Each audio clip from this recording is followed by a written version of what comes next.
think we have action. Hello there everyone, and happy Monday, Manic Monday for some people. Let's talk about what can set the whole day off in the wrong direction. It's Monday, so I'm going to give you a little bit of motivation, inspiration, those kinds of things to set your week off right on the right foot.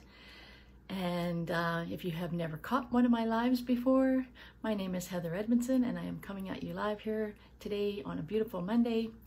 And we are going to talk about what is it that can set your day off in the what can set your day off in the wrong direction. Sorry about that, got a little bit tongue-tied. Like I said, my name is Heather Edmondson. Is it a look from a coworker? If they give you a kind of a snotty look, can that set your whole day to crumble and to fall apart? What about one email from a boss? Is that something that you'll crush your spirits, crush your passion for the day, your interests for the day? How about your partner or your spouse not listening and engaging with you when you're talking? Maybe they're too busy on their phone texting away, or maybe they're watching the television or listening to sports. Well, not sports right now, but that's because of everything's shut down right now. Why is it that we let stuff like that cripple us? Why is it that we keep those moments hidden from everyone and keep them to ourselves and lock them in our chest, in our heart, and not ever speak those things to people, saying how some of their words can be hurtful.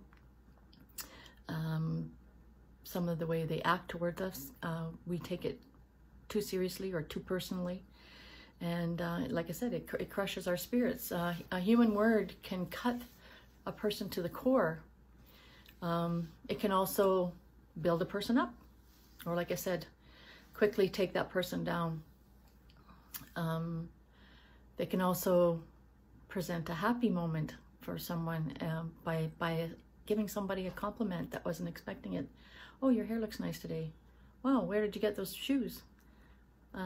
Something that takes a person off guard is sometimes a nice break in the relief of their day, is to have something that kind of gives them a little bit of happiness or joy in their life, shows that you are an actual human being when you are talking to someone. Sorry, my glasses are a little bit crooked. Yeah, why don't we talk to people more like that?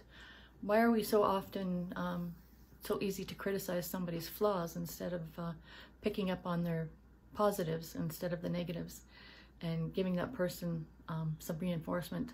I know myself and my husband, I think we could have worked a little bit better with that, with our children, being a little bit more positive instead of seeing the negative. But when you're busy and you're stressed and there's kids running every direction and you're being pulled to work and somebody drops a glass of milk on the floor just when you're ready to leave, those kinds of things can really throw a wrench into your day, and then you're too quick to blow up at that situation, and you're taking it out on the wrong person, when maybe you need to help prepare yourself a little bit better for your day so that you're not running around so chaotic. Like I said, compliment people on their achievements, on the way their hair looks, on an outfit, and provide them with a genuine act of kindness, showing somebody that you really care. This world is way too negative right now. There's lots of bullying and lots of hate going on.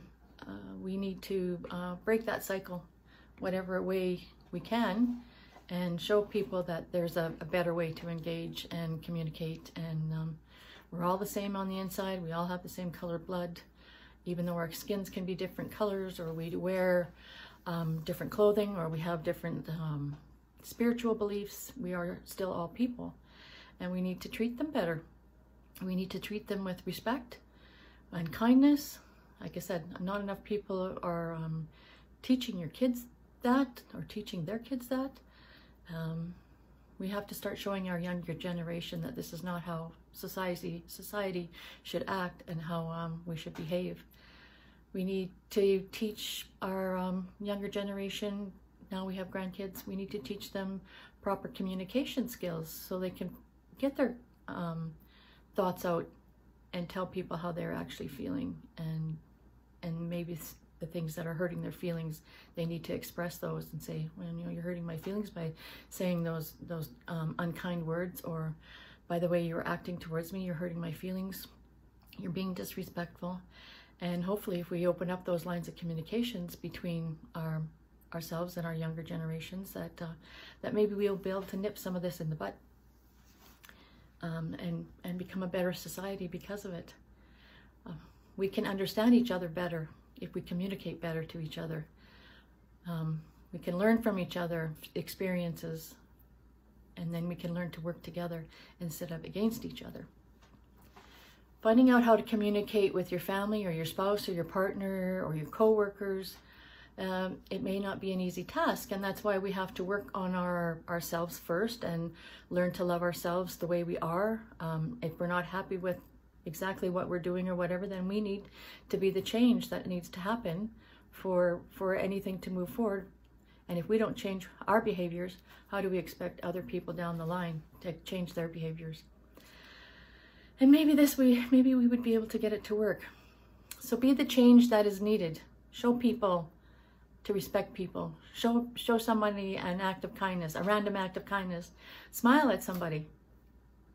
Have you ever noticed that if you have eye contact with somebody and you smile at them, their natural reaction is to smile back? Maybe that's all that person needed that day to set their day off on a right track, in a right way. Maybe that was the change that showed them that somebody did care, and maybe they were on their way to do something maybe not so good to themselves because they were feeling left out, not in touch with anybody. Nobody cared about them. But you giving them that little smile that day, that little smile to them, might have changed their whole mindset around, and they might have become something bigger and better and greater than they had ever thought they would be. So, like I said, be the change that is needed. Check in with yourself, look at yourself in the mirror, and be the one to create these changes. Make sure you are not part of the problem. Make sure you are not the one that's being a bully or a bigot or having narcissistic behavior. Blah, blah, can't even talk. Like I said, be the change that is needed. Show them that you are a kind and caring person, and maybe we can all create a better and brighter world for everyone around us. I hope you have a good rest of your day, whatever time of the day it is for you. And I am going to sign off for now. I'm going to sign off now for today, and we will see you again on Wednesday. And you have yourself a good one. Bye-bye for now. Ciao. Heather. Bye-bye.